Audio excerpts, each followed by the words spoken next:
you do good not because you want the reward of heaven or you're in fear of hell necessarily. You just want to do good because it's the right thing, because you get gratification by seeing a fellow human being who has the same weaknesses, the same vulnerabilities as you, do a little bit better now. Welcome to Voices of Deconversion. We share the inspirational stories of deconversion told by former Christians who are now atheist or agnostic. Our stories remind us we're in it together. They encourage us as we discover who we are and help us to embrace who we become. Now here's Steve with today's guest.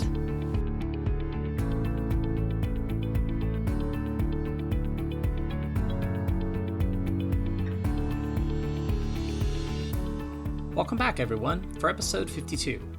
Today I have the pleasure of speaking with Dr. Dauv Evans. Dr. Evans has written a book called Emancipation of a Black Atheist. The book takes us on Dauv's journey in search of an answer to the question that he was asking himself. Why do I believe in God? Up to that point, he just believed it because his mother believed it, and he was raised that way. He was a cultural Christian. Dauv was exposed to a variety of different kinds of Christianity when he got into college.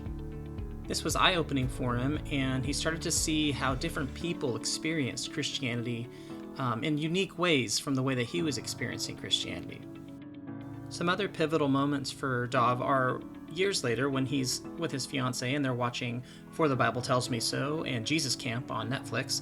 They begin to ask questions about their own religion and how they would raise their kids. So it kind of starts to get the wheels spinning a little bit.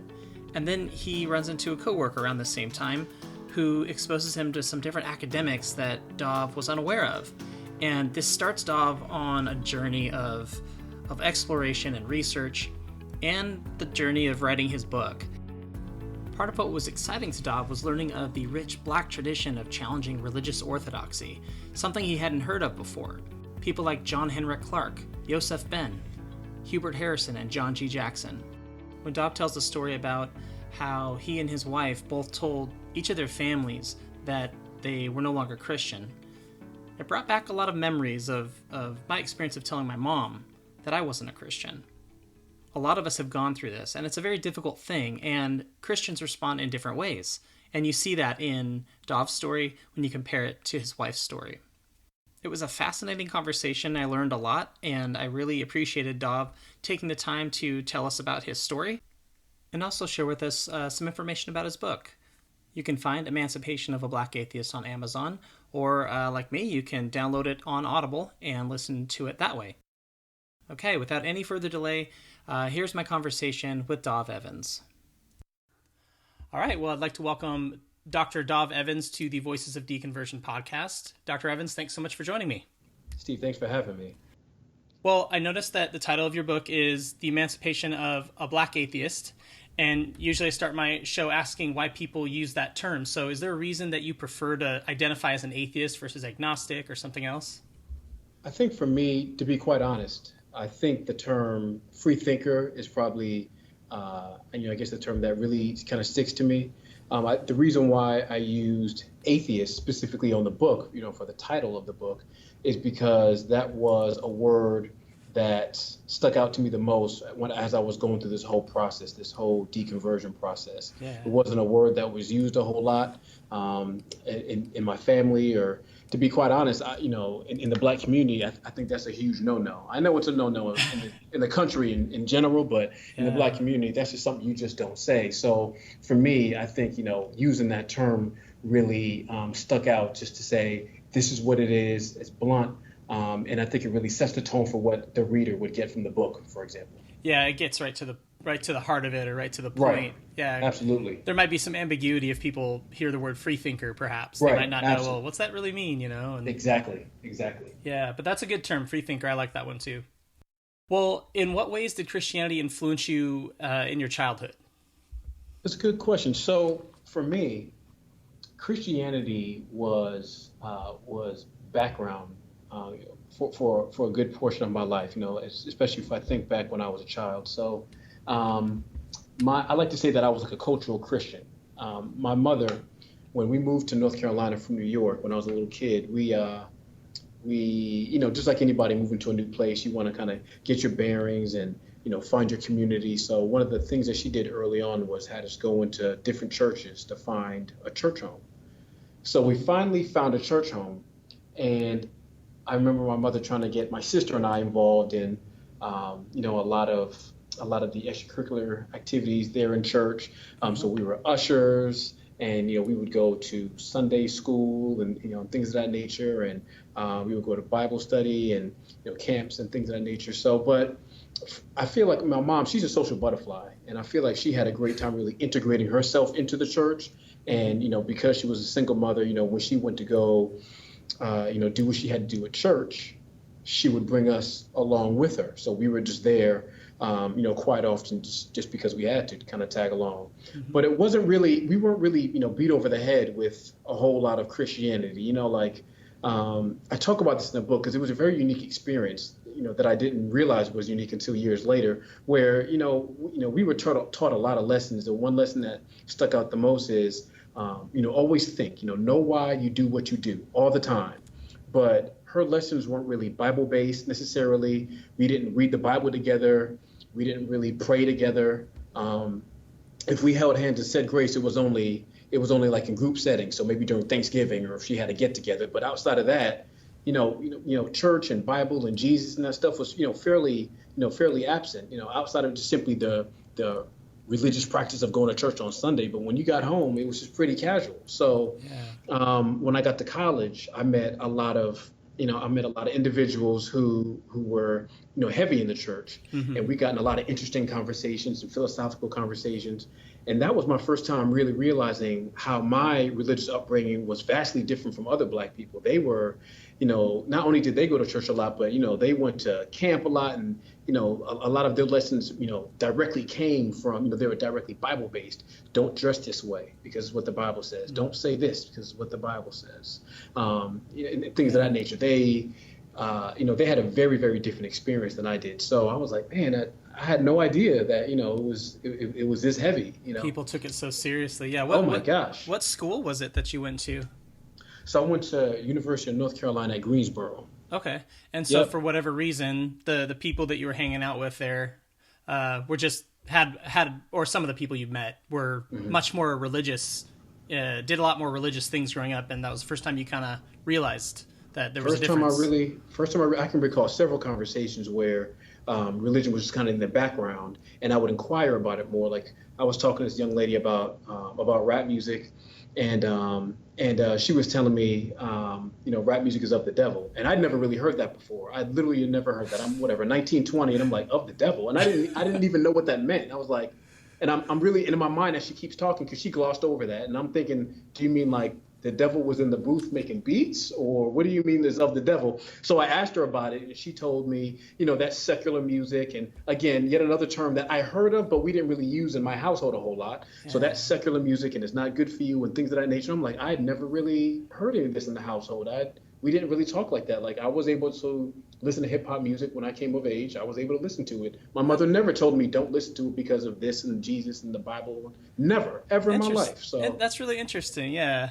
Well, I from what I've heard you say about your mom, I really like her. She sounds like she really gets people, or she would really get you to think about things. And I know you later talked about, or you've talked about how that actually kind of instilled a value in you of understanding, like you were saying a minute ago, why you do what you do. Mm-hmm. And that kind of aided you in the process of deconverting, or maybe, I don't know, is that a good way to put it? No, absolutely. I would definitely say that my upbringing definitely planted the seed for thinking about why I do what I do, and not necessarily having any type of fear for making a change if you have to. Yeah. Because if what you're doing simply makes no sense, then you need to make a change. Just don't do something just because. I remember getting in trouble for that a lot. I'd do something stupid as a kid, and then instead of my mother just immediately grounding me or punishing me or whatever it is, we'd have that quick conversation of why did you do that? And you really have to sit there for a thing and like, I don't know. And then she'd make you pay for that. Like, okay, well, because you made that stupid decision, then now you're going to pay for that. So years later, like I said, I started, really thinking about, Christianity, and I had no real good answer. And I thought about it hard because I was like, really? I have no good answer for this? Yeah. And then again, that's where the upbringing came in and said, well, then, then let's stop. But I want to do some research because I was very curious though. So that's where the whole book came about when I started doing the research and interviews. So do you have any siblings? I do have one sister, younger sister. And did you see Christianity either in her or in your mom? Well, her or your mom, or even just extended relatives. Did you see Christianity playing out in a different way in their lives? A little bit. So not really my sister. Like, today she'd probably consider herself, spiritual but not religious.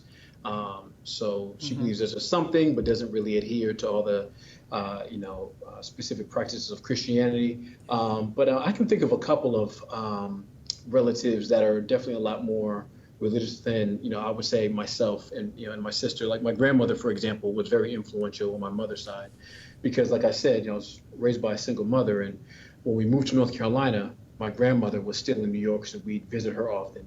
And my grandmother, she went to church on a regular basis, and my sister and I hated it because she's one of those people where, number one, she went to a church where the service was like just unbelievably long, like just 2.5, 3 hours of just why.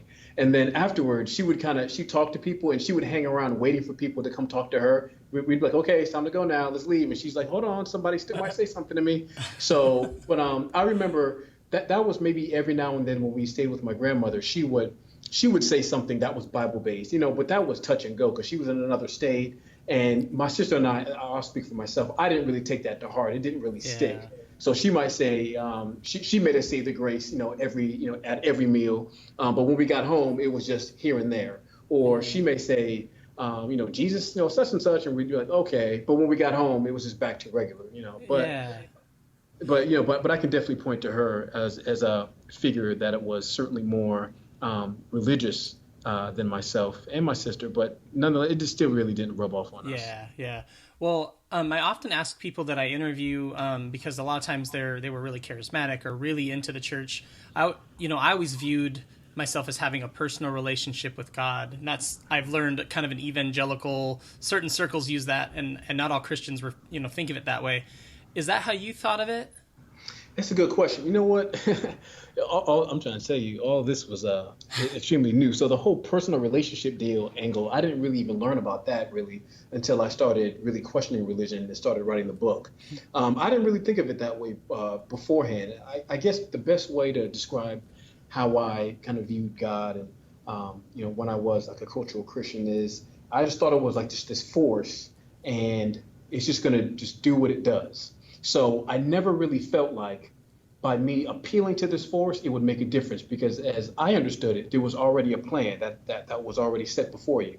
And whatever's going to happen is going to happen. So the best you can do is just try to understand when you're going through some type of trial or tribulation, understand that you're being tested and then simply just, try to draw on the will to and the fortitude to get through it.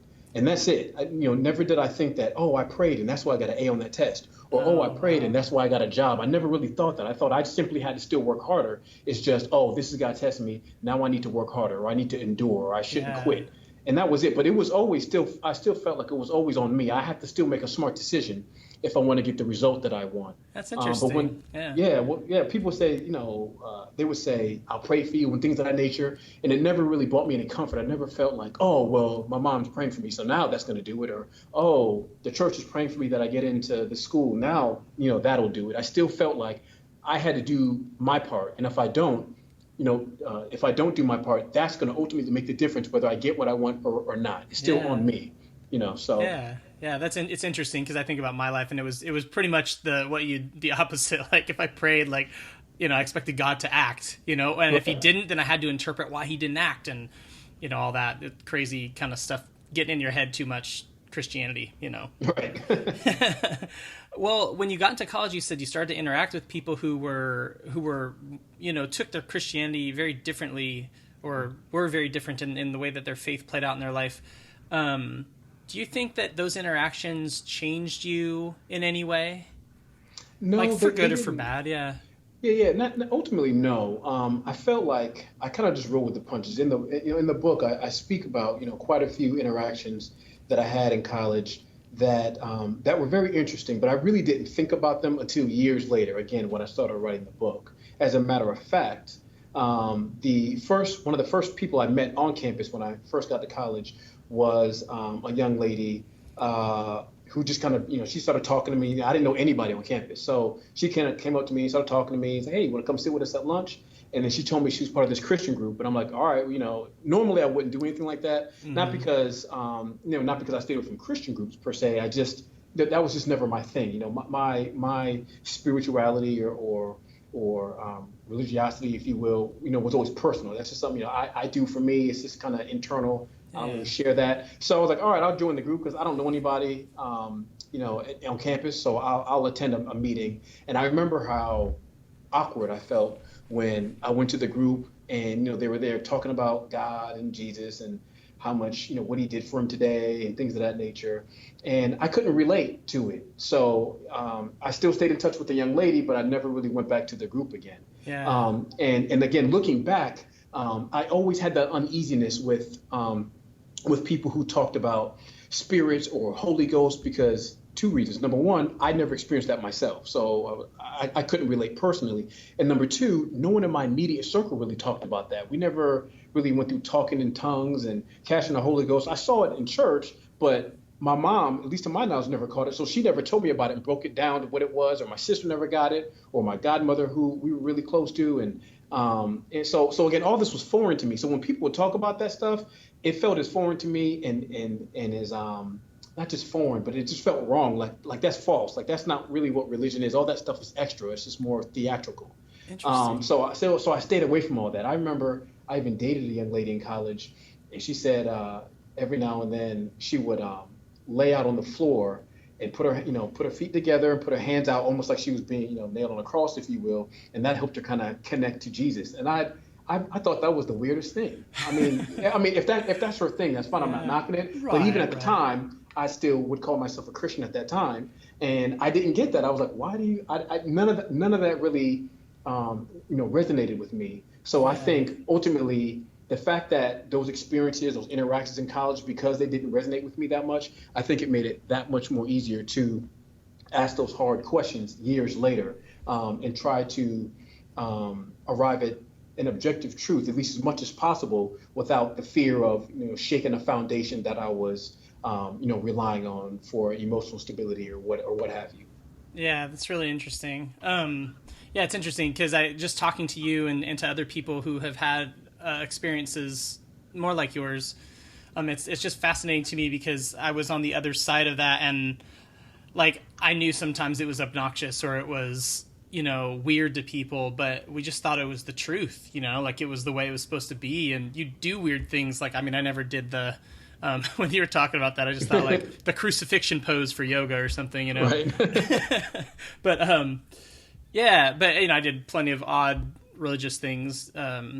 But yeah, so it's interesting to hear the other side of that. But, how much time went by from like those college years, before we jump into kind of your doubts and all that? How much time went by from those college years until you started to have doubts?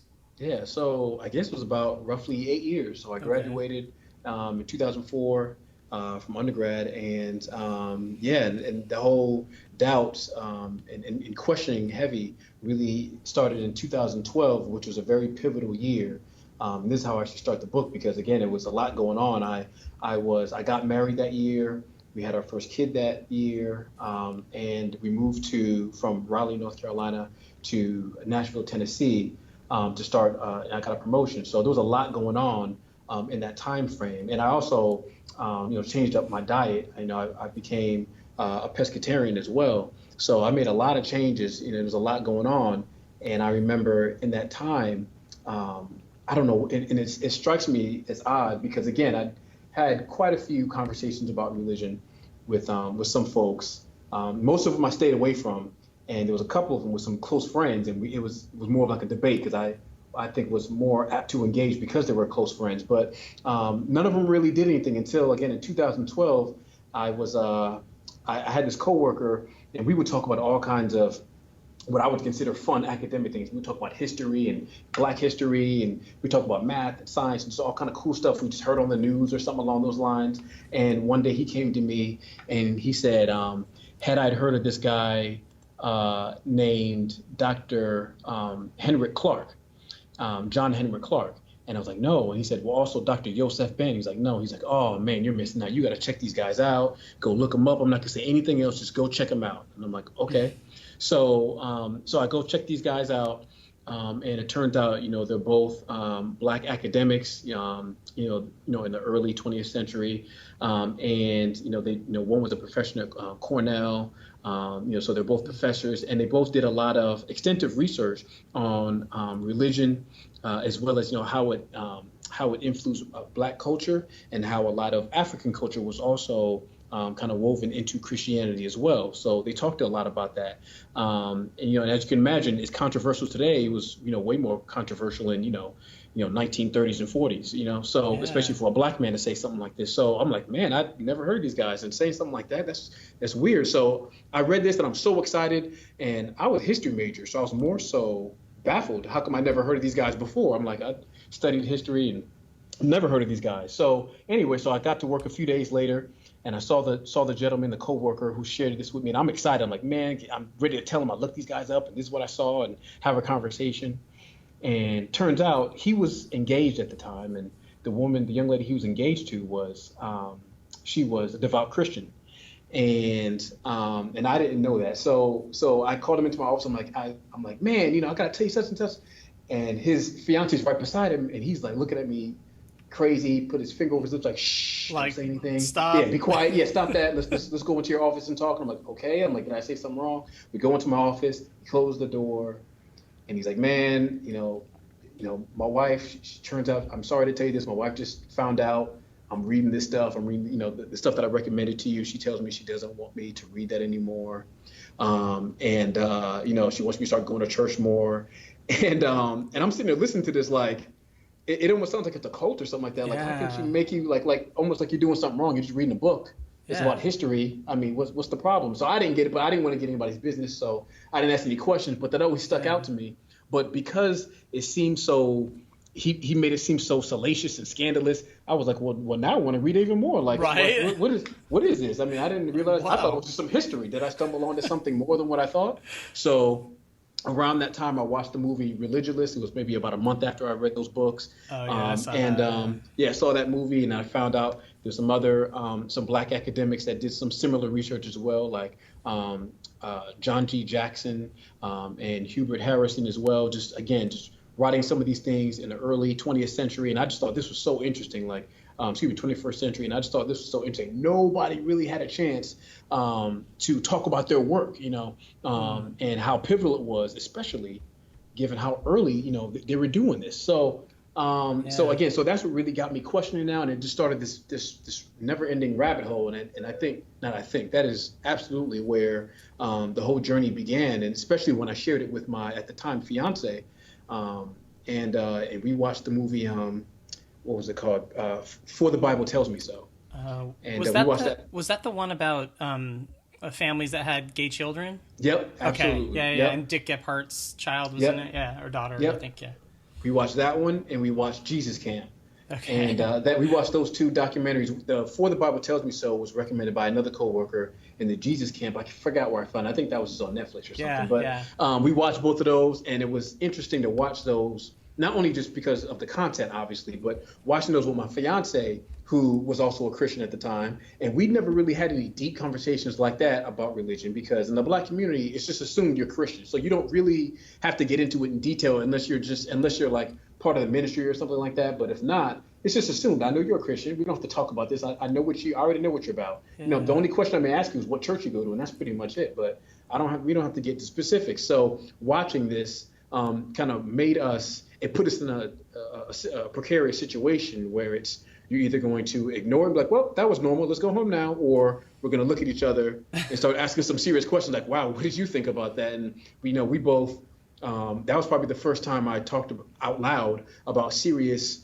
concerns I have with Christianity. Like, man, that's jacked up how they did X, Y, and Z, and how they treat gay people like this, and how they brainwash those kids in Jesus camp. I mean, I was like, if we have kids, we're not doing that. And she was like, yeah, I'm on board with that. So that definitely got the ball rolling and turned into the book. Yeah, I have to ask. So I was really curious about this guy. I when I first heard the story about this coworker, I was so like bummed. Like he probably like really was into this stuff. And then because of the relationship he was in, it just got shut down, and he had to kind of put that aside. Did you stay in touch with him? I did not. I didn't stay in Okay. touch with him. I'm curious Unfortunately, how that turned out. Yeah. I absolutely. I would be too. I would love to connect with him. I probably can. I know we have a mutual friend. It wouldn't surprise me if she still keeps in touch with him. But Yeah. I one thing that still kind of sticks out from that interaction is, to me, that interaction with that gentleman and how he reacted to the influence of the Black community, saying, "Hey, look, that's not what we do. You need to come back over this way. No questions asked. Just fall in line." That to me is a microcosm of what religion does. And again, I'm sure this does this in any community, but specifically in the Black community, we see this. Yeah. It's almost it's almost like I don't have to say much. Like there's a whole community of people that you're going to be railing against if you go the other direction, and that's pretty intimidating. Again, it's pretty. Another thing that stuck out, which relates to that conversation, is when I started doing research on atheism and non-belief and things of that nature. Not only that I never knew how foreign this was to me, but I noticed that a lot of people that talked about it and wrote about it, they did YouTube videos and they're just out talking about it like it's nothing. A lot of them were white. Like the vast majority of them were white. Yeah. And I'm like, and it just gets me thinking, like, we don't do this in the Black community. Like we should be able to discuss if we have questions or doubts and things of that nature, but we don't. So again, that goes back to that conversation I had with that gentleman, the coworker, who had to, stop his critical inquiry into Black history and religion and things of that nature. He had to, that came to a halt because I think the Black culture is just is so dominant, and the last thing you want to feel like is you're turning your back on your culture. You're turning your back on what supposedly got us through slavery. You're turning your back on what supposedly got us through civil rights, or was the backbone of the civil rights movement. You're turning your back on that if you, in your people, if you turn your back on Christianity. And that's heavy, that's a lot. Yeah. Unless you start reading and understanding that there's more complex mechanisms into why we were converted, during slavery, to Christians. There's more complex mechanisms that would be more clear when you start to read more about the civil rights movement and how, yes, there was definitely a religious component, but not for the same reason you would think. And also there was a lot of secular Black individuals during that time who also contributed to the movement. But we don't hear about that in church. So you only hear about the figures like Martin Luther King Jr. and the obvious ones who were Christian. So if you don't know that, then you're like, man, I can't go against Christianity, or I'm going against my people, and I don't want to be a traitor, so let me just fall in line. But when you start to read, it's not as black and white. And that's not to say that if people were to read this or find it out, they would become atheists or anything like that. But you would definitely have a much more detailed description of what our experience is like, why we are the way we are, why we adhere to Christianity the way we do. And it would definitely give you a much more broader perspective on religion in general, and why you happen to adhere to Christianity as opposed to another religion or none at all. You had named a few people, and I'm sure there's a lot, but when you were doing your research on some of these figures impacting Christianity and just their insights into Christianity and how African culture impacted it and stuff like that, were there any, like one or two that really stood out to you that you really found fascinating? It's a good question. So I think one of them was I'll probably say Dr. Yosef Ben. Okay. Him and probably John Henry Clark. The reason why I'd have to say is because, well, a couple of things. Number one, because they were touching on a topic that I already found fascinating, which is history. So I remember Dr. Yosef Ben. One of the things that anybody who researches him, they'll find is he made great claims that there was a revision of history, a false revision of history, to make Christianity look a certain way. So it appeals more to, let's say, white individuals, and they can turn around, if you'd like, and kind of use that particular history, that religion now, and use it to make others feel like, of course, they're subservient, if you will. I thought that was interesting because I'd heard that before, but I'd heard that claim made by by Muslims, by Black Muslims, and I didn't pay attention to that as much because I wasn't a Muslim. And I was like, oh, that's another religion. But I would hear him say something like that's the white man's religion. And again, I never really paid attention to that before writing this book. But after I saw that, after I read that, I'm like, let's just take it back to history, because when we talk about religion, it's hard to be objective, obviously, because now you have feelings in the game, right? And now you more than likely, because you have feelings in the game, there's a certain outcome that you probably prefer. So if we just take it just to history, let's take it out of religion and let's just see what did people do throughout the course of history. Obviously, specifically dealing with forming this religion we know as Christianity. What did that look like? And I was shocked to find out that as I started to do more digging, a lot of the history that I uncovered, I did learn, but I glossed right over it. I'm a big enough nerd to where I kept a lot of my notes from a lot of my college courses. I kind of put them in little binders and they're like packed away. So when I was writing the book, I unpacked some of them, and I had one from my Roman history class. And a lot of what we learned about the Nicene Creed and the Council of Nicaea, all that. Yeah. Just the battle with the Malavian Bridge, all that stuff. I'd already learned that, and how old boy saw the cross and he thought, oh, it's a sign from this new religion, Christianity, even though he wasn't a Christian initially himself. But then when he won the battle after getting his soldiers to put the cross on the shields, and he was like, oh, okay, now I'm going to convert, and plus that'll help unite my kingdom, and yada yada yada. I'm like, how do you learn this stuff? Why did none of this click with me? Why didn't I start to ask questions then? This is all in my face, like all the facts are right there in my face. Yeah, and so that really stuck with me. And the reason why I went back to revisit those notes was because I was reading Dr. Joseph Ben and Dr. Henry Clark. It made me look at the stuff I'd already thought I knew. It made me look at it again with a whole nother lens. I'm reading the same words, just with another lens. And it made me look at history different. That's kind of cool. So that's why I would recommend that. Yeah, I mean, I thought it was like a straightforward story until, again, it just, take another look. I always stress to my kids, always check your work, check your work, check your work. And here I am, I need to check my work. I need to, revisit my notes. And I came up with a completely different conclusion, at least when it comes to, religion, especially how it influenced our culture. So, like I said, I would definitely recommend those two individuals the most, just because if you question religion from a historical standpoint, then I would definitely go that route, especially for any Black people who want to read more, but maybe kind of skeptical of the resources. These two gentlemen, are definitely legitimate.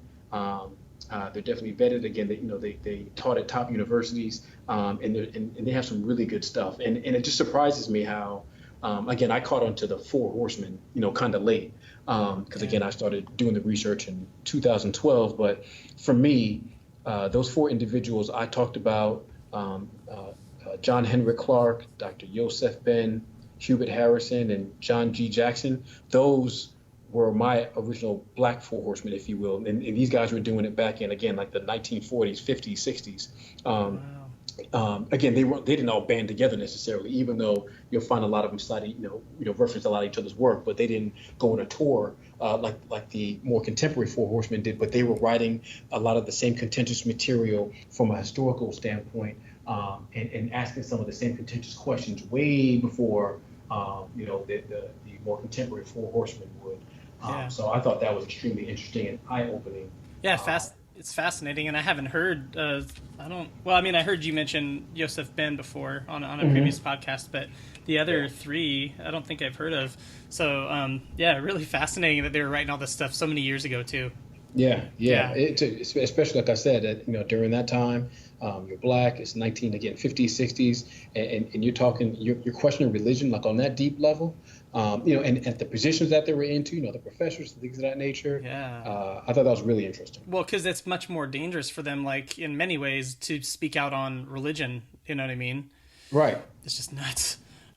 So they were very brave individuals. But I was going to ask you, so you and your fiance are watching these movies and you're going through this process of questioning and like, wow, we just saw these films that are, they're really, I guess making us have to decide what we think on these issues. what was her process like? What was kind of she going through? Maybe a little bit of her religious background, and then yeah, how where was she at that point? Yep. So her religious background was similar to a lot of the people that I met in college, and similar to a lot of black women I dated prior to her, where they were involved in the church a lot more than myself. So they went to church like I did, but then they also went to the camps on a regular basis, and they were in the choir. And for her, like, she was only allowed to listen to gospel music and jazz music. Again, my mother let me listen to whatever I wanted to listen to. She didn't say that's secular or this is of the devils. Whatever you want to listen to, just don't, just understand that that's entertainment. Don't get crazy. But her, she had these rules again that were set, based on religion. Like, don't do this because Jesus. Don't do that because God.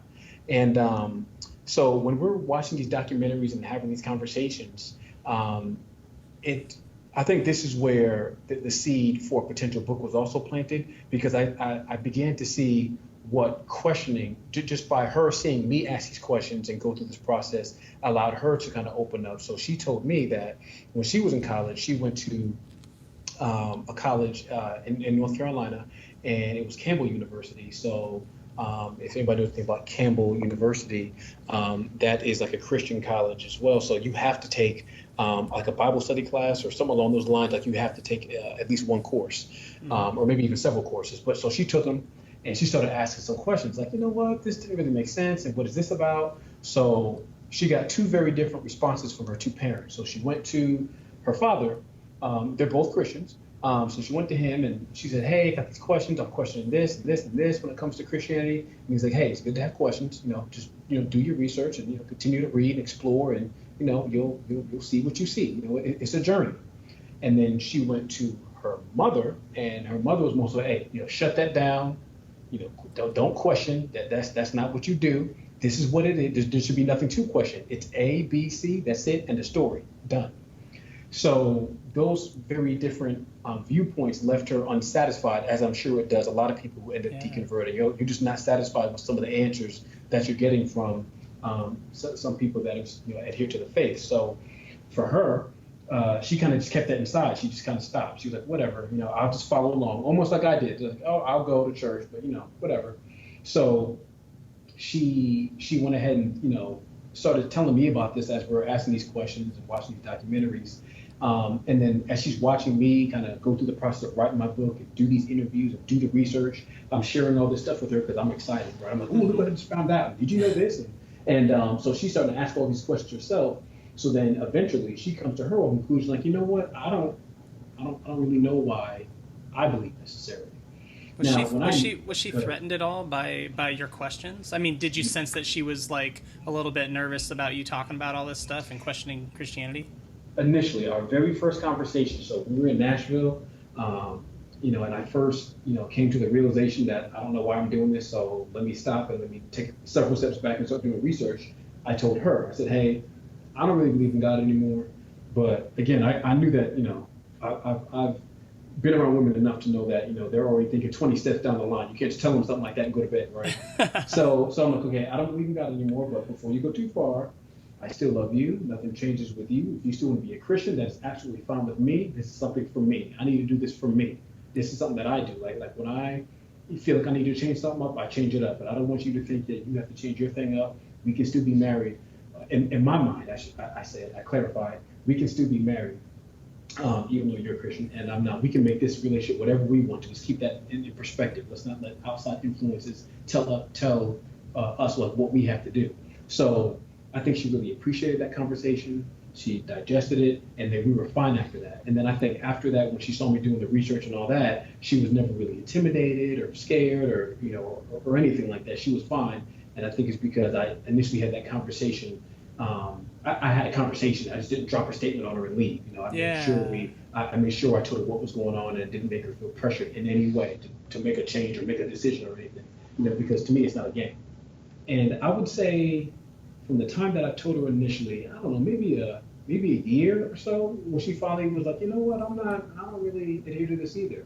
Okay. And the toughest part was more so probably telling her parents. So that was interesting. Yeah, so tell me about that. Yeah, so she had already seen me tell my parents. I told my mother shortly after I came to my conclusion, because to me it wasn't like a big. Again, this is how naive I was too. I didn't think it was a big deal. I'm like, yeah, it's whatever. Doing some research, exploring, whatever. So I'm telling people like it's nothing. So my wife is watching me go through this process and these series of conversations that I went through with my mother, which was interesting in and of itself. And I think that gave her the idea, hey, look, now that I've had my little realization, I should probably share it with other people too, because her mom would often invite us to church, and, because she's assuming that, we're still Christian. Or I say that she's still Christian because her mother knew about me, but not her. So she's like, oh, just still come to church and do this and say the grace and blah, blah, blah. And I remember it really came to a head when she wanted us to christen our child, our first son. Oh. And I was like, no. And I wasn't trying to be like an ass or anything. I didn't want to put up appearances just to appease people. Like I wouldn't expect anybody to do that for me, and I'm not going to do that for them. Now, there's certain things I'll do, but I'm not going to go through the whole charade of planning this and sprinkling somewhere. I'm not doing that. Like, if you want to pretend that he's Christian, then do that. But I'm not doing that.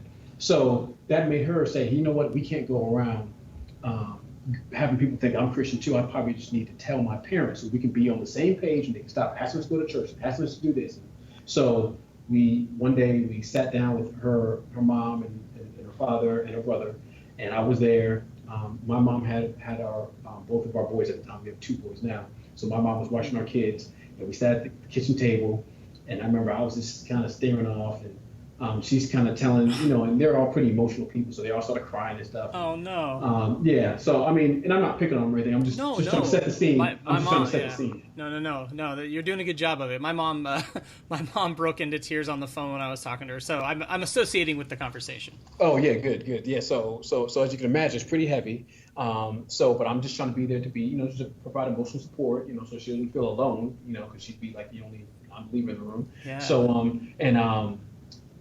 her mom and her brother made some interesting statements. So her mom made a statement, I can't remember the specific words, but I remember her kind of alluding to the fact that she's doing that because of me. Oh. So I feel kind of offended by that because number one, you're kind of alluding to the fact that your daughter is like a follower, doesn't have a brain of her own. Mm-hmm. Plus, she has shared with me that again, she was asking these questions way before she had met me. When she was in college, she was asking these questions. Right. So she was already questioning. She just didn't have, at the time, she probably didn't have the bravery to continue, with the questioning. But anyway, and then the other thing about that is there should be nothing wrong with asking questions. I say this in my book, and I say this to people. If whatever you're questioning is real, then asking the question should only take you to that answer anyway. Yeah. So you should only have something to worry if it turns out that it's a facade, if it's not real, if it's false, if it's fake, then you might want to worry because now I'm going to find out the truth that you don't want me to find out. But if it's real, don't worry about it. I'm going to find Jesus right there in the corner, and then we'll be hanging out again. Don't worry about it. But so there shouldn't be a problem. Ask all the questions you want. You're just going to end up finding Jesus anyway. But that's not what she said. And then the other thing was, her brother said something along the lines of, and I didn't realize how stereotypical this response was until I started doing my research for the book, which was, oh, did you suffer? What he said, did you suffer some type of tragedy in life, or do you just look at all the pain and death around the world and just question how could a guy do this? And I'm like, no, what is it? At the time, I didn't get how you would associate that. I'm like, what does that have to do with anything about it? Like, you simply just look at the facts, and something at best, something's fishy. Just something's going on. Yeah. Just if anybody just objectively looks at the facts from a historical standpoint, how all the religions were literally created, how the books were created, how they were propagated, the claims that they make, something is fishy, something is going on. But they didn't get that. They're just like, yeah, this thing is so real, it's so right. Maybe you're just having some emotional turmoil, or you can't fathom or comprehend how there's maybe death in the world, and how can a God allow this, or something along those lines. I didn't say anything. I wanted to get into it, but this wasn't my show. I had my show with my mom, so I'm gonna let her do her thing. So I try to keep as quiet as possible, especially when her mom made that comment. I wanted to say something, but again, that wasn't my place. So I just was like, okay. I probably made a face because I make faces, but I didn't say anything. So I was like, okay. So in any regard, everything went fairly well in terms of she was able to ultimately, confidently say where she stood with religion, and we also, the other important thing was what we want to do with our kids, because again, we didn't mind. They were babies at the time, but we're like, as they get older, we don't mind coming to church every now and then, but they're gonna start to ask questions, and we don't want you all since we're clearly on different pages, we want to be the one to talk to them about religion, not you all, because it looks like y'all going to have one course of action, which is Jesus, Jesus, Jesus, God, God, God, end of story, and that's not what we want. Yeah. So they were clear with that. They were like, okay, we'll leave the religious talk to you all. We won't really say anything about it, and we kind of left it at that. So that was kind of her process. And nobody, everybody stayed at the table. Nobody ran off and was upset. Nope, everyone stayed at the table. I like to think that her conversation was a lot less dramatic than mine, even though they had a bunch of crying and stuff. I mean, it was still less dramatic than mine because mine kind of drug out and turned into all kinds of other stuff. But now I'm really curious about your experience with your mom. So what happened with that? Yeah, so my experience was interesting because, like I already said earlier, I'd always been raised to think. Always think about what you do. So again, and I don't think I really fully understand the impact of religion in the Black community at the time. So when I was telling everybody, including my mother, I'm saying it like it's no big deal. Like, oh yeah, I watched this.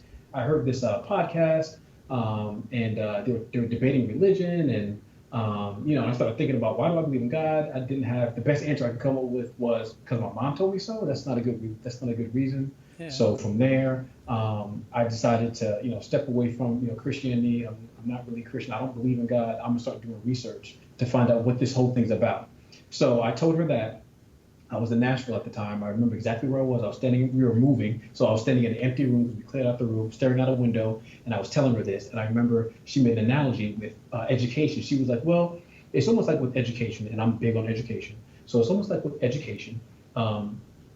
You should definitely, it's definitely good to get formal education. But, formal education is not for everybody. Not everybody should go to college, even though it can be a great thing, it's not for everybody. So I understand how, even though I think it'd be good to be a Christian, I'm a Christian, I still think you should be a Christian, but I understand it's not for everybody. So, that makes sense. And I came away thinking like, yeah, that's the type of response, that nothing felt wrong about that response. Yeah. That's what I kind of expected her to say. Like, think. Definitely think about what you did. Turns out you were doing something for whatever, 30 plus years that you had no idea why you were doing it. So now you're stepping away. That's what I taught you to do. Makes sense. So everything was fine. So then I started doing the research for the book, and that's when the question started. So I felt like everything was good because she referred some individuals to me that I could interview for the book. So I'm in my mind like, oh, she's on board, she's cool. Yeah. But it turns out, I guess it really, she wasn't all the way with it. So there was one conversation we had, for example, where we were talking about my book, and she had called me up, and it was a few days before my birthday. She said, hey, you do anything? I'm like, no, I'm just, working on my book. And she was like, I got this great idea. What you should do, I got a great idea for a book. Number one, stop writing the current book you're writing now. Stop that. And I want you to go to church for a year, starting on your birthday in a few days. And then go to church from your birthday in a few days all the way to the next birthday for a full year. And I want you, you should document that process and make that a book. And I was like, oh yeah, that sounds like it'd be an interesting book. But I was like, I've already been researching this book for a year, and I already kind of I really solidified the focus of my book, and so I'm probably gonna stick with this. But I'll keep that in mind. So in my mind, we were done with the conversation. But then she stuck on it. She was like, no, you should definitely go to church for a year, document the process, and then and then write about it. It'd be a great book. Why would you do that? You should do it. And I'm like, why? And in the back of my head, I'm thinking, why is she being so pushy with this idea? Like, I'm already working on a book. Like, she knows I'm working on a book. She's referred interviews. Like, I've already gone down so far with this book. I'm not going to just stop my book now and write this other book. I said it was a good idea, and maybe I'll do it, later. But I'm doing this one. So we kept going back and forth, and then eventually we dropped it. We decided where we're going to go for my birthday lunch, and then we hung up the phone. A couple days later, it was my birthday. Went out to lunch. She pulls out my birthday gift. She's like, I got your birthday gift. She pulls out, I think it was like a Macy's bag, not Macy's. She put out a bag, and it had like 3 journals in it. And she was like, and I was like, journals, what are those for? And she was like, you should start the idea. I said, your birthday's today. You should start this Sunday. You should start going to church. Here are the journals. I already got you started. Go ahead and take the journal. Go ahead and just start journaling. Here you go. And it's your birthday. You can't say no. Yeah, you can't say no. It's your birthday. You got to do it. And I'm like, why are you stuck on this? So we started having a conversation about religion. I'm like, I thought, because if anything else, I'm baffled, because I'm like, I thought we were already in agreement. Like, this is not for everybody, and I'm just doing research. I'm just thinking like I was always brought up to do. Yeah. So she said, so she's like, she really couldn't understand like why I was doing the research for the book. She's like, why are you doing this? Like, why are you researching? Like, what's the point of this? I don't understand the point. And I'm like, and she was like, what do you disagree with in the Bible? And I was like, oh my gosh, like, how long do we have? Like, really? So I was like, okay, how about this? I was like, so you remember the story of Abraham? She was like, yeah. And I was like, okay. So I was like, you used to be in social work and you used to go into the homes of troubled kids. You used to go in there and assess the amount of danger to find out if the kid needs to be removed from the home. Am I right? Did I get that right? She was like, yes. I was like, okay. So if you would have went to one of the homes, talked to one of the parents, and she told you that Jesus or God or whoever told her that she needs to murder her kid for whatever he needs to stab him and murder him, would you or would you have not removed that kid from the home? And she was like, oh, you're referring to that story? I was like, yes, I'm referring to that story. And she was like, well, of course I would. And she started smiling. She started smiling. Mm-hmm. And at that moment, we continued the conversation. But looking back when I was writing the book, in hindsight, I realized that was one of the most honest responses that I got from my mom, which was that smile, knowing that idea is ridiculous. Because when I asked her, would she had removed the kid from a home, had the mother, received a message from God to kill her kid, she was like, well, in the Bible, he didn't do it. And I was like, really?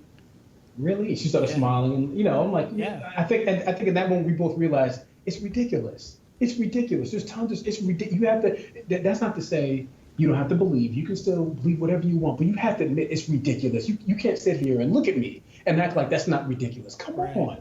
Like, my mom is known, and my godmother, and a lot of other people in my family. I come from a very matriarchal family, very strong women. They definitely speak their mind. They'll speak their mind and call you out on stupidness in a second. So we can't sit here, say this out loud, and come on. I mean, just give me that. Just acknowledge that this is, a little silly. Yeah. And it wouldn't be out of the ordinary if somebody wanted to research this further because they felt like they were being pumped. But she, I guess, didn't want to give me that satisfaction, which is fine because I know that, again, to do that might shake your faith, shake your foundation. So I understand that now, but in the moment, though, I'm like, just come on, like, what are you doing? That's silly. So we went back and forth, and we'd have all kind of conversations. I had another really contentious conversation with my aunt. She was the other relative that I would say is a lot more religious than most of us, that I know of. Yeah. I remember she found that I reached out to everybody I knew, said, do you know any Black atheists? I'm trying to do interviews, conduct interviews. And this is when she found out the book. She's like, why? No, I don't know any, but why? I'm like, I'm writing this book about religion, the Black community, so on and so forth. So she ended up calling me, and she's like, okay, send me an email about what your top issues are with religion, and I'll respond to those. I'll give you like the Christian response. And I'm like, okay. So I was like motivated. So that night I stayed up till probably 2 a.m. I was typing away, and I didn't hear a response. I sent her the email that night. I didn't hear a response from her. So I called her maybe like 2 weeks later. I'm like, hey, I sent you that email. What's up? I didn't hear anything. And she was like, yeah, you were coming more so from a philosophical standpoint. I thought you were gonna, come from a religious. And I was like, well, for me to do that, I'd have to start from the premise that, like, this stuff is valid, and then say, based on, this very valid book, but there's some issues in it. I was starting from, no, I'm not going to say this is valid. I'm going to question, the premise of the book, questioning all of that. So, and just the very idea of a God and gods and religions and things of that nature. So she didn't have anything for that. And then we got in a back and forth, and she was defending Jesus and how he wasn't as sexist as it may say, as it may appear to be in the Bible. He was, he treated women equally. He even had some women in his ministry and things of that nature, and yada yada, so on and so forth. And that email that I typed her ended up being like the backbone for one of the chapters of my book. Like it was like essentially the structure. I almost copied and pasted and filled in the blanks, but that conversation and that email I sent her ended up being one of my chapters. It was interesting. Something that is coming to mind for me is when I first deconverted, I was at Bible school. I was getting my bachelor's degree in the Bible with a plan to be a pastor, And when I had to tell everybody that I wasn't a Christian, I was in like this academic mindset of facts and history and what really happened and what's true and what's not. I had put my feelings about the whole matter to the side. I think my brain couldn't handle it at the moment. So, or whatever, I don't know. But anyway, I was focusing on the facts. So when I'm talking to my dad, when I'm talking to my sister, when I'm talking to my mom, and they ask why, I'm giving them like facts or history and what I had no clue about was that for most Christians, that's not why they're Christian.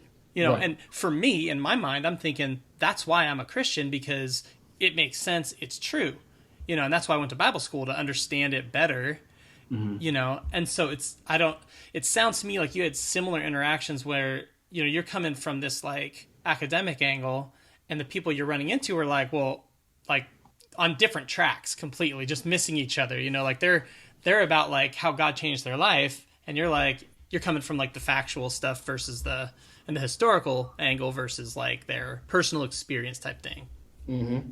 Absolutely. And I think that's where a non-believer and a believer kind of miss each other when they're debating or arguing or whatever it is, having a conversation, is again the facts and the reason and the logic that seem to be bringing one person, the non-believer, clarity and a peace of mind, and in their mind, one step closer to truth. Is not, like you said, why the believer is even adherent to this particular religion. It's almost like a feeling first, because you'll often say, like, if you talk about their experience with God, it's a feeling. I feel it. I felt him move me this way. I felt. So it's a feeling, and then I'll add some reasoning after that. But I felt something, and that's probably Jesus. You could have had a heart murmur, but that's not. I felt something. It felt good to me, and I'll justify it later with whatever logic I need, which is extremely simple because it doesn't have to make sense in the end, because neither does God, right? So I can literally say whatever I want, and it doesn't even have to make sense. So there's literally no, for me at least, I'm not talking about anybody else. But for me, there's no reason to go down that whole rabbit hole. I just say, if you want to know more, read my book, and it'll explain what I think and why I think, and that's it. But I don't really get into debates or arguments. If anything, I'll ask questions, clarifying questions to further understand someone, but I'm not going to try to assert my experience, because I assume we're on two different paths. You can read my book to find out more, is what I tell people. Yeah. Well, one question that I like to ask most people that I talk to, and a lot of times it applies more to people who kind of went through a really difficult deconversion, but I still think it's a fun question to ask, and I enjoy hearing people's responses to it. So I'll ask you, what's something, you think back to, being raised as a cultural Christian, and being raised by, a mother who was very social and very active in the church, going from that environment to eventually, watching these videos and doing some research yourself and realizing, I don't believe this anymore. That can be a really big change for people to go through. But there's always something about ourselves that, through that process stays the same. What's something that's positive about yourself that you can say, that was always true of me? That's a good one.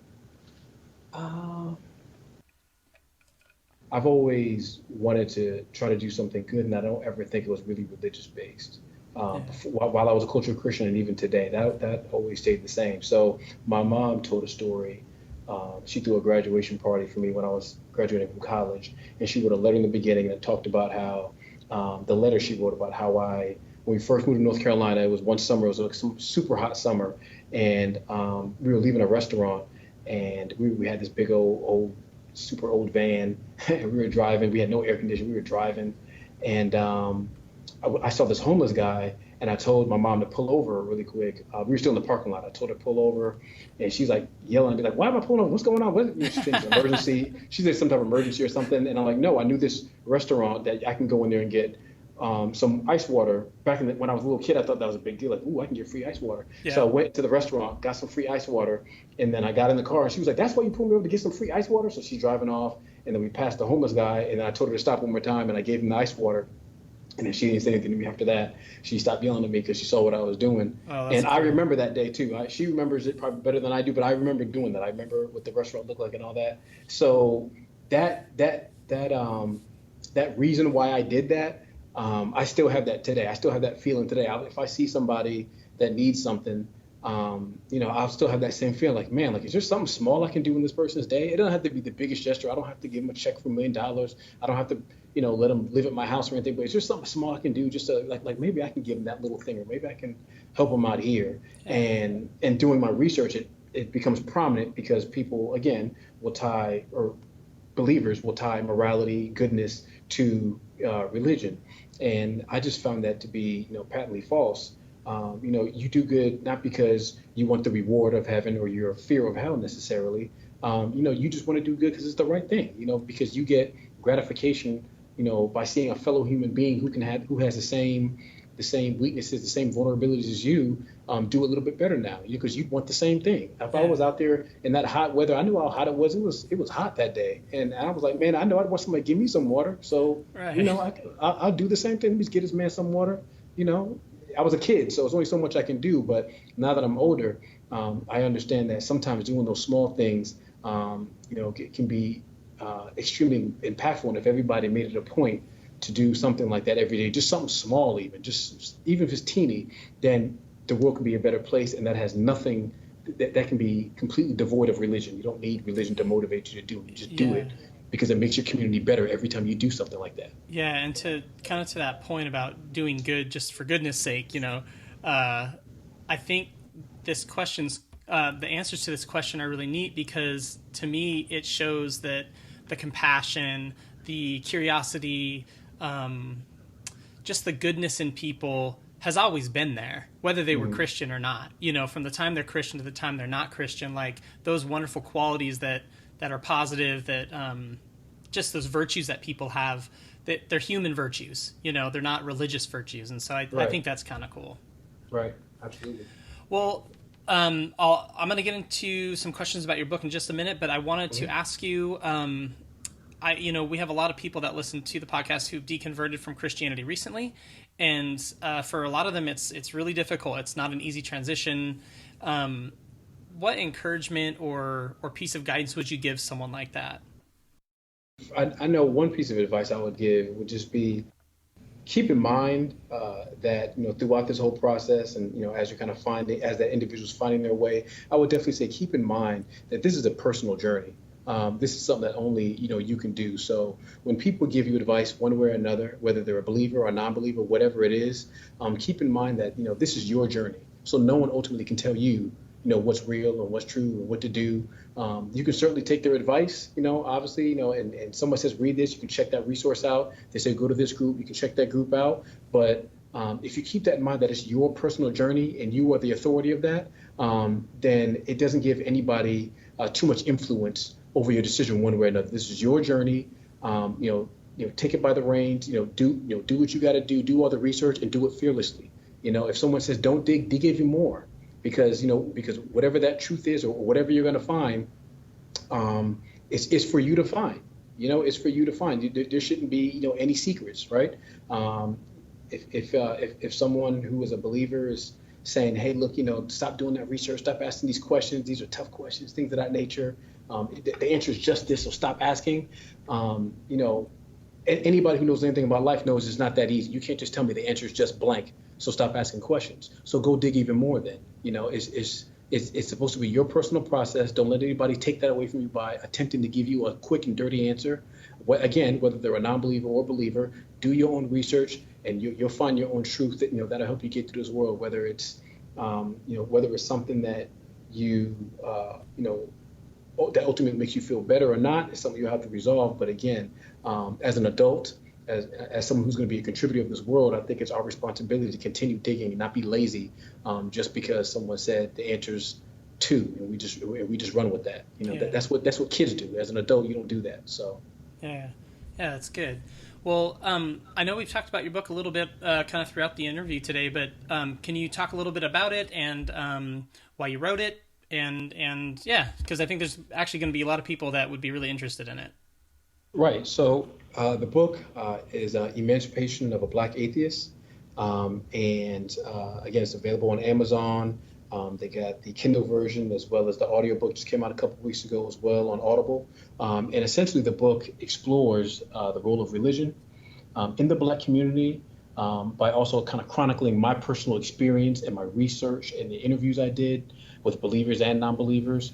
And I use quantifiable and qualitative data just to actually articulate all my findings. So for me, I always kind of joke around with people and I say, like, after I was finished with my PhD, doing dissertation, I was like, oof, wrote that dissertation. I'm not doing any more research and writing ever again. And then like a couple of months later, I'm like, all right, honey, I'm about to go write another book. And she's like, what? So what are you doing? So apparently I'm a glutton for punishment. But in doing this, though, it's a very cathartic process. And the best way to describe, what's in the book and kind of characterize it is just the feedback, because obviously, I'm going to be subjective. So just based on the feedback that I've gotten, some of the reviews that anybody can see on Amazon, is people really relate to the experience. Whether they're Black or not, people are reading that and going, man, like, I really relate to what you went through. A lot of the stories and conversations that I talked about with my mother, people are like, yep, I went through that exact same thing. It feels good to know that somebody else went through that, and I'm not alone. I'm not the only person.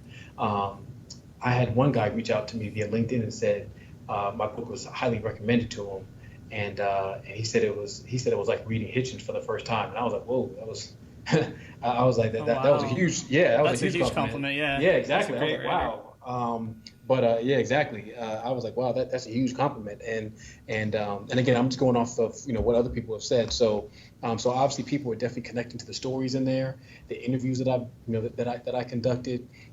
I talked to people who had much more challenging deconversion processes than myself. So it's very eye-opening for me. And I think for people who may not necessarily relate to my specific story, they definitely relate to the stories of the others that I had an opportunity to interview.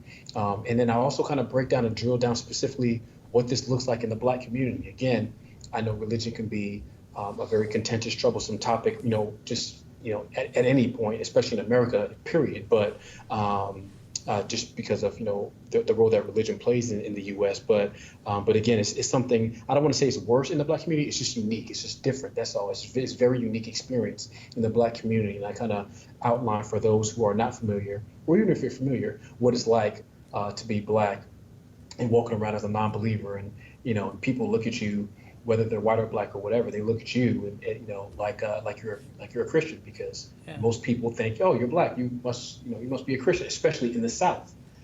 So I talk about what that looks like, navigating this new marriage, and as I'm going through this process, navigating what would I tell my child at the time. Again, I had a newborn son. I'm very big on education.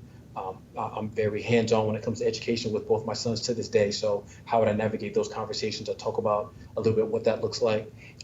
So I think a lot of people have been able to really relate to those stories, and they really enjoy it. And I love getting feedback. So if anybody continues to buy the book, I love getting feedback. Please write a review, good, bad, or indifferent. I just want to know what people are thinking, how they're connecting. And so far, that's what the feedback is has been so far. So. That's great, and it's exciting to know it's on Audible, because I find I do a podcast because I listen to lots of podcasts, and right. So I think that will probably be the way that I'll listen to it. It's a good way to just like drive in to work, and you can just like listen to the book. It's a nice way to listen to it. But absolutely, it sounds like you have a good mix of like kind of some historical information about religion in the Black community, but also personal stories of people who've gone through things. And I'm always drawn to both those things, I think. I love learning about history that I don't know about, and so this is something that I don't have a whole lot of knowledge on. And then personal stories are compelling to me. That's what this podcast is pretty much. So yeah, it sounds really fascinating. I'm really looking forward to checking it out. And is there anything else that we didn't get a chance to talk about, either about the book or anything else that comes to mind?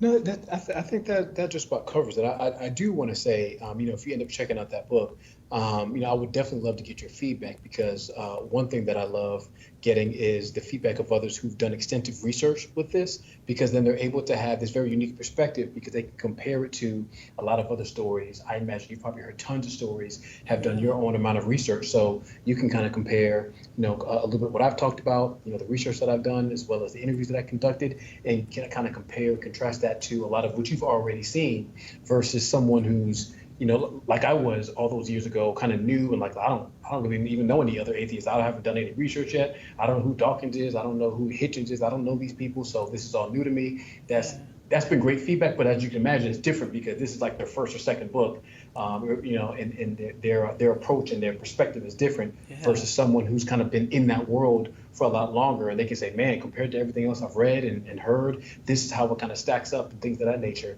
So yes, I would love to hear your feedback, whenever you get around to it. Yeah, absolutely. There is actually one more question that I almost forgot to ask that I was really interested to ask you about the book. Mm-hmm.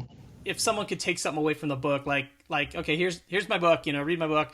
What's something that you would want them to take away from it after they read it? Yeah. So that's a good question because that's something I wrestled with as I was trying to find the focus of my book initially. Yeah. So the thing I'd want them to take away is I'd want them to be two things: informed and entertained. So when I say informed specifically, I want them to be informed about what one Black man's experience is deconverting. I initially did some research before I started writing my book, and as I was doing research on any books out there about Black people leaving religion, what does that look like? And there was some stuff out there, but there wasn't a whole lot. And the stuff that was out there wasn't as personal as I would have hoped it would have been if I would have been searching for something to kind of help me ground myself in this new process of what it looks like and what it feels like, and what does that do to relationships and things of that nature. So hopefully somebody can walk away from this book being more informed of what that process looks like. Because I literally try to unfold the thoughts that went through my head as I was having these conversations, as I was going through these experiences. This is exactly what I thought. Then this is what I read, and this is what I watched. And then I thought about this, and then I literally try to unfold it and get as personal as possible. And in doing so, I think I like to think that that's one reason why people were able to connect to the book the way they are, because I try not to pull any punches. I try to go all in and share it all. There's one chapter in particular. It's called I think it's chapter 8. It's called The Digressions of Jesus. And in the very beginning of that chapter, there's an open letter to Black Christians. And I got that idea from, again, I was doing some research and I heard of Sam Harris. And he wrote a book, like open letter to Christians.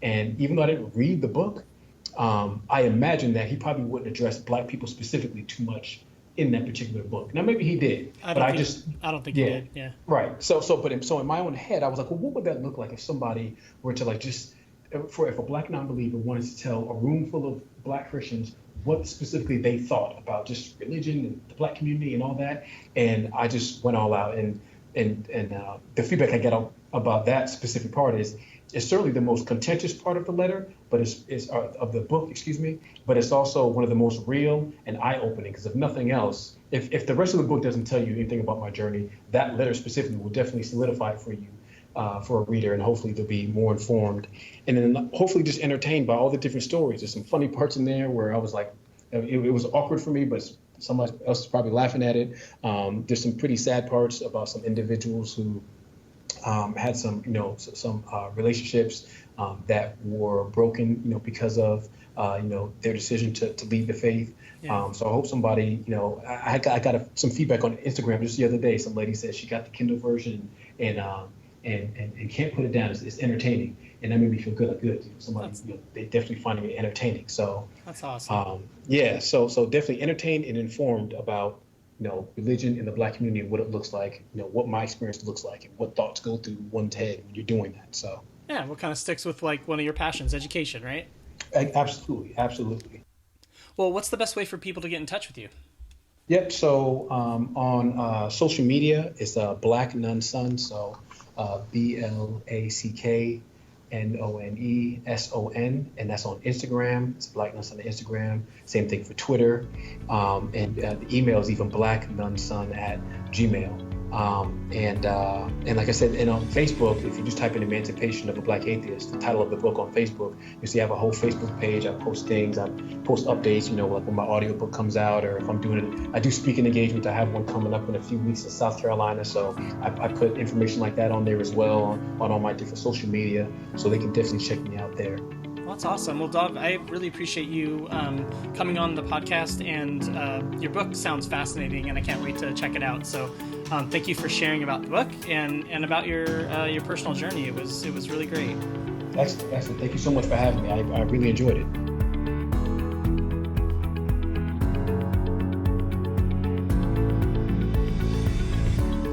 Thanks for listening to Voices of Deconversion. Be sure to join us next time by subscribing to the podcast.